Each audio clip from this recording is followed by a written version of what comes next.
Welcome, and thank you for joining Between Sessions with Justin and Challie. Just a quick disclaimer before we start. This podcast is for educational and conversational purposes only. It's not intended to replace therapy, counseling, or professional mental health care. We are sharing lived experiences and reflections, not prescriptions, and we encourage our listeners to seek professional guidance when needed. Welcome, everybody. Thank you for joining us this week. Our topic for today is small signs you are healing. I think so many of these go unnoticed, and this is where it can feel like we are not really making progress, especially when we're the ones living our life each day. It can be so easy to overlook these things because they're not like huge and monumental. They're slow rolling progression of healthy behavior. Yeah, I have this quite often with longer term clients where they'll come in and they'll just be like, I've been going to therapy for so long and I'm not getting any better. And then you have to really pause and reevaluate and say, like, all right, let's go back to the beginning because you are, but it's so gradual that you're not noticing. But I'm noticing. So let's talk about it. So, what are some signs that you are healing that maybe people don't talk about? So one that comes up for me right off the bat is the way that we experience triggers, because the triggers and the tough days are not going to go away. It's the way that we're managing that and the way that they're showing up, the way that we're responding to it is going to be really different than it ruining our entire day. Maybe we're having a few bad moments. Maybe we're still feeling that frustration or we're feeling that trigger, but we're not breaking down or able to still sit there in the moment and move forward. We're recognizing the trigger and our reaction closer together rather than it being, and it's progress, but rather than it being a week later, we're noticing it the day later that something triggered us and we could have maybe handled it differently. And then it gets closer and it's in the moment that we're realizing the trigger and choosing how we're reacting. Do you feel like that shows up? Yeah, I feel like the best feeling is when you face a trigger and you're like, huh, 6 months ago, I would have spiraled. And now, I see the trigger and I know it's happening and it feels uncomfortable, but I'm okay. What would an example of that look like? I know for me, this was something that has kind of shown up with it being like an example of this would look like it being that you went past a person's house or you smelled a certain smell Mm, and it didn't completely derail your day. That person that it reminded you of didn't take every single thought and then were focused on it and then we weren't able to move forward with anything else. It might look like, okay, that happened. That reminds me of that person, but I'm able to move forward with my day. I'm not texting every person that, oh my God, I can't believe this happened and that I'm checked out of work the rest of the day or that now I can't finish any of my plans and I have to go home immediately. It's being able to sit in that discomfort and know that I'm okay. that's a perfect example. Yeah? Yeah. Okay. I appreciate that. So, what's another small sign of healing that you think shows up? I think for a big one for me is for both going from a toxic workplace to a very healthy workplace. And also, I can see it with work and relationships, both. Mhm. Is having, I stopped scripting the conversations and the arguments in my head. Like when my husband and I first started dating, I would have these arguments like planned out in my head because I was so used to the toxicity. Mhm. And I don't do that anymore. And it's the same at work. It used to be like, okay, before I can call my boss, I have to script the entire conversation in my head. And the 12 different ways it could go. Yes. Statements prepared. And now it's, I gotta call Brooke. Like, I don't have to think about it. I don't have to worry. I know that, both personally and professionally, I can just pick up the phone and call. I don't have to plan and script and emotionally get ready to have this conversation. Like, I can just have it because I know it'll be in a healthy way. Yeah. And if your emotion shows up or a vulnerability shows up, that's respected. It's a safe environment where it sounds like before you were working out of defense, of having to be on guard, of making sure that we didn't share too much or that we didn't share the wrong way. Where now whatever you lay on the table is there and you're not judged for it. You're not concerned that you shared too much, Mhm. or shared the wrong thing. Yeah, because I've shared a lot, and I have never, ever, ever been met with anything but kindness, and it's a good feeling. Yeah, what a difference. And then even in relationships, that can be a huge piece in whether it be friendships or romantic relationships, feeling that level of safety so then you can build a bond that is closer rather than feeling as though there's going to be judgment or concern, especially even when it gets to a point of concern for safety if you don't Mhm. want to share something. So it builds. Yes, for sure. Wow. Okay. I think another sign of healing is when we are able to feel more comfortable in our own skin. And that can be along the lines of being okay with the silence. Uncomfy. Mm, I never used to be able to sit in my own head. It was too much of a scary place. And I think that was a lot because I had very negative self-talk. I would spiral, just have really defeating thoughts that would then almost show up as reality because then I was making actions in those ways when I was left by myself for too long. So I would always kind of make myself busy. So being able to be comfortable in my own skin, almost feeling a sense of worth mhm. also really shows up in that level of comfort. Oh, I love that. I love that you're giving examples of, like, that you're feeling. Yeah. Like, that's amazing. I know for so long it was really easy to just for me to like hide any like personal feelings and just make sure I was tending to the people around me. And then that would kind of shape the way that I was feeling. And which is wonderful that I can take that energy from people that are great and happy, but well, that gets exhausting when I'm picking up that energy from people who might be miserable or who might not be having a good day. And then I'm carrying that and taking that home with me. So having that confidence to be able to feel my own feelings or be in tune with my own feelings, that's huge. And that they're valid, right? Love. Lately, I have been feeling or not feeling like I have to constantly explain myself and my Ooh, decisions. Like, I feel a lot more confident in myself, okay. where before I feel like I would have to over explain everything to ensure that whoever I was talking to, like, knew that I knew what I was talking about. Mm. Whereas now I am much more comfortable not having to explain myself. Personally or professionally? Or both? Ooh, definitely. Okay, hold on, wait. Let me start with definitely personally because I feel so much more confident saying things like they do not bring benefit to my life, so I don't want them in my life. Ooh, Like I have said that a lot, and I don't have to explain further. I don't have to get into it of why they don't benefit my life and what are they doing and what have I tried. No, they do not benefit my life. I no longer need them in my life. Professionally, I don't know. I don't know because I feel like professionally this is going to sound odd, but like I almost like people a little bit more of an explanation to kind of explain like if you and I were talking about something, mhm. I wouldn't need to give you an explanation because you are also a licensed therapist, so you know exactly what I'm talking about. Okay. Whereas if I was talking to, a client or a parent or a loved one or whatever, I would feel obligated to give a little bit more explanation like, this is my decision and this is why. But it's not so much a self confidence thing. It's more of just like this is my specialty. And so I'm explaining it to you the same way, like, if you want to do some type of like calculus and like I'm not gonna have any idea what you're talking about, so you're gonna need to explain that to me. That's Does what I heard out of that was rather than it being the self-confidence piece, it almost shows more self-confidence to be able to explain something, explain it well so that they can have a takeaway. sometimes I hear things come out of my mouth when I'm explaining, and I'm like, my gosh, I sound like I know what I'm talking about. Like it's still I like love that. today's my 3-year anniversary, and it's still sometimes I'm like, wow, I sound like such a grown up. But yeah, it really does. It boosts my Sometimes you confidence. remember you're the adult in the room.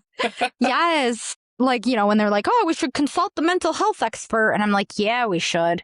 My God, that's me. Yes, yes, yes. It does. And being able to just not have to explain yourself. It's a good Mhm. feeling. Almost not having to look for a justification. Mhm. I know that has shown up for me time and time again of feeling like I've needed to over explain something to like prove a point when like I didn't even need the point to be proven Mhm. because it was someone who cared about me and they trust my judgment. For me, that has come from like deep wounds of not trusting my own judgment. So I was looking for reassurance. Mm. Yeah. Yeah, see, I sometimes over explain things to my husband when we're talking about like the kids because like this is my second rodeo. So I know some things. And I'm like, well, I think we should do this because and I start and he's like, you don't need to explain. If that's the way you think we should do it, like let's just do it. And I'm like, okay, I just want you to know that I know what I'm talking about. Right. So I don't feel that anymore. That's so cool. How to be able to build that confidence and then people have more confidence in you. Mhm. Hmm. That's life Yeah. giving. Okay. And I know this term is usually used negatively, but it snowballs. Your confidence goes up, people are more confident in you. So then your confidence goes up. And it's like, what's the opposite of a snowball? What rolls up? Climbing a ladder. So another one is being able to make decisions based on our own needs rather than avoidance or what other people are expecting. And that kind of goes along with that confidence piece or feeling more assured in ourselves. But being able to value our needs is important and being able to feel that worth. I know for me, that has looked like being able to advocate for myself in whether it be employment or at home of I need to take time. And that's something that I've felt guilty about in the past of, okay, I need to take time and go do this, or I need to participate in self-care. And this goes into another one of kind of looking at rest as not being lazy or unproductive, but necessary. So like advocating that I need to participate in a hobby, or I need to go journal, or I need to go take a nice bath.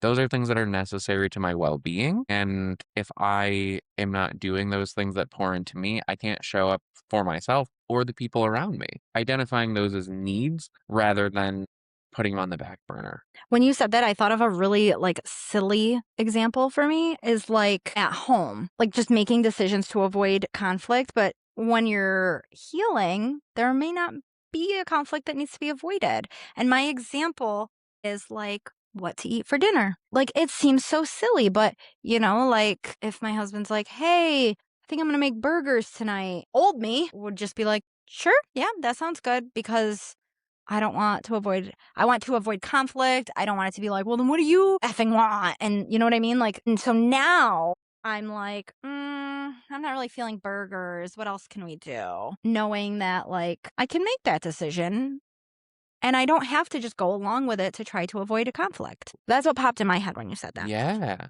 but knowing that even a little bit of pushback does not result in conflict or brawl. It Mm, can be doesn't have to be uncomfortable, but you can give pushback per se, or a different opinion, or voice that need. Even if it's such a simple need, it's valid. I still remember like the first time that I decided that I was going to like stick up for myself and say something to my husband. And it was, he works like an hour and a half away from our home. Mhm. And he left work and he always would text me when he was leaving work. Mhm. And so I would know he was on his way home because I worry and I am very anxious and I like to know. So one time he didn't. And so I was just like, I was like, I'm gonna talk to him about it. I'm gonna tell him that like it really helps with my anxiety and my nervousness. And I wanna know when he's heading home because he leaves late sometimes. He's taking the highway. Like I just wanna know. I was scripting it all in my head and I was ready for a fight. And I remember he walked in the door and I immediately was like, you didn't text me and tell me you were on your way home. And he looked at me and I was ready. I was at the table and I was just like, I'm ready for this fight. And he was like, I am sorry. I'm still adjusting to being in a relationship and I forgot, but I will do my absolute best to remember to do that from now on. Well, that just took the And the I wind was out of your like, sail. now what am I going to do for the rest of the night? Like, I had this scripted, okay, through the night. I just looked at him like, Well, that's Am I boring. am I being punked? And yeah, I was like, "Oh, okay, all right." And that was my first sign of like, you might be a green flag. That's so healthy, though. I appreciate you sharing that, and I know that it actually come up in a different episode of how it had related to the control piece, and so I appreciate you going more into the side of, like, it's out of love, care, and concern, but almost feeling like we need to defend ourselves of why our anxiety shows up and why it was important. When it's healthy, it's they value that opinion. He probably took it as, "Wow, she really cares what happens, how I'm getting home." Where in our head we have a script that is something different. The amount of times that script in our head is more malicious than what the actual conversation is. I know for me, that was so true. I would come up with wild things that were going to be said, and 9 times out of 10, it was not that. Yep. What's another sign of healing? Oh my gosh. I can't believe how many we've already come out with. Yeah. I'm sitting here like, what's going on? Are we healing? Like, Are you healing? are you healing? What is happening? I think we're healing. Another one that I have gotten pretty comfortable with is saying when I'm wrong. Ooh. Yeah. I know some people that will like fight to the death, even if they're wrong. Like they will take it to the grave before they admit that they were wrong. And I don't have that. And it's like a really peaceful thing to not have that. It's very heavy. Yeah. Yeah, like, I'm just sitting here even with clients, like, I'll admit if I was wrong, Yeah. 100%. I'm a person. Where do you think that comes from initially? Why do we feel like we have that defense? Oh, okay, so I'm gonna go back to childhood because everything stems from childhood and just that feeling of, like, you always have to have the right answer. And I mean, like, you get it, like, you take a test, you're happy when you get it right, and you're sad when you get it wrong. And I'm not saying that, that's not okay, but I like to kinda switch the lens. So, like, with report cards, I will use my son as an example. If it goes like 1, 2, 3, 4. If he gets, like, a 2 in something, like, "It's awful," and I'm like, I mean, it's not the best, but it's, like, a really good starting point, and, like, now this can be your goal. Like, your goal for the next quarter can be like, if you really don't like that 2, that can be your goal Right. for the next quarter. Make it a 3. And so it's less of like, "Wow, you suck. That is wrong." It's more of like, "Yeah, let's acknowledge that this is not a good grade for you. You don't feel like this is reflective of what you could do. So fix it. If you're wrong, fix it."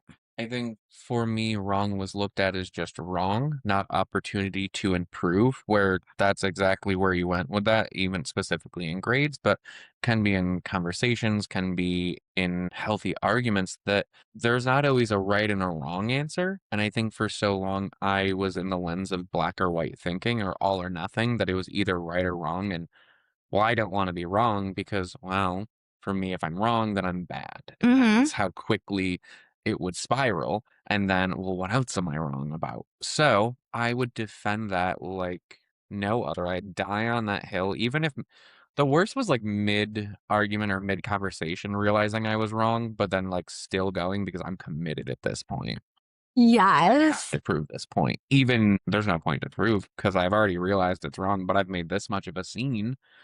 We're gonna keep going. Oh my gosh, I jokingly did this with a client. I like used the wrong word when we were talking and she totally called me out on it and I defended it. I was like, "No, no, no, this is what I meant by that. It was an analogy." But she knew that I was like messing with her. And she's just sitting there like, "You used the wrong word." And I was like, "I used the wrong word." I said, "I tried to get it by you, but And didn't work." and it can come from a really defensive point of, like, wanting to be right or to feel valid. I know for me, it came from a time of not being validated, so if I was wrong, that was one more check and that I was wrong and not good or not valid. There is something so healthy and so incredible about being able to admit that you're wrong. Have gotten better with this, especially in like relationship wise, have gotten better over the past few years. But where I really saw this show up was when I worked at a restaurant and I it didn't matter if something was messed up for, like, the customer for the meal, if I walked back in the kitchen and said, "Well, you messed this up, and I need fries for this, and this is your fault," they're never getting me those fries. It's not gonna happen because they're already on defense, they have 15 other things that they're gonna do. So if I walked in, "I messed up, I need this, I completely forgot it." I got those fries so much quicker. And if there was it wasn't held above me, it wasn't held against me, wasn't a terrible thing. I just admitted that I was wrong. Oh my gosh, I work can I I also worked in a restaurant one time, and I took this table's order, and I forgot to put it into the computer to send it to the kitchen, and they asked, like, they were very nice, but they were like, "It's been a little while," and I'm like, "I'm gonna go check on it," and I, like, went to the screen, and I was like, "My gosh." So I, like, put it in quick, I went to the kitchen, I'm like, "Can you please rush that?" Because I took their order and totally forgot to put it in the computer, and they've been waiting a little while. And then I was like, "Okay, I can go back, I can tell 'em the kitchen sucks." But no, I went back, I was like, almost crying because you know how I get, and I was like, I'm gonna be so honest with you right now. It was my fault. I took your order and I forgot to put it in the system and I'm so sorry. And can I get you like a drink on me? Like I will get you a drink. And they were so nice. They were so nice. The wife was like, "Yeah, we'll take a drink." And the husband was like, "You're not buying us drinks. No, no, no." And then they left me like a really good tip. And I was like, it's because I'm a human. Authenticity and honesty goes so much farther. It really It does. does. I mean, there were literally 2 times this past week that I text the owner and the administrator, I messed up, first sentence, because in my head initially, I started to freak out and I was like, "This is the end of the world," Yep. and spiraled, and then I was like, "No, there's probably a way to fix this. Let me include a solution within this." Mhm. So, being able to not let my mind spiral down that, like, it's the end of the world, allowed me to actually think of a solution and problem solve, where normally I would have just gone down that spiral, not knowing what to do, not provided any solution for it, and then it might have been a bigger deal. Either way, both of them were not big deals. Not as big as I made in my head even initially. So, Mhm. normally harder on ourselves. Yeah. If I have to do that, I usually start the text with like, "Good morning, beautiful. Hey, bestie. So, you know how awesome I am? Well, I messed up a little bit, but I'm sure you and your brilliance can fix it." I love that. What a way to cushion. Yes, I cushioned the blow. So, if any of our followers resonated with any of these examples, pat yourself on the back because that means that you are, in fact, healing, even if you might not have noticed. But otherwise, let us know what other ones, because we only covered a few. There's Let so us, many. so many. So, let us know your sign that you are healing. Or if you're questioning it, it might be a way of healing, so share that with us. Ooh, yeah. All right. Well, thank you, everyone, for tuning in. Thank you.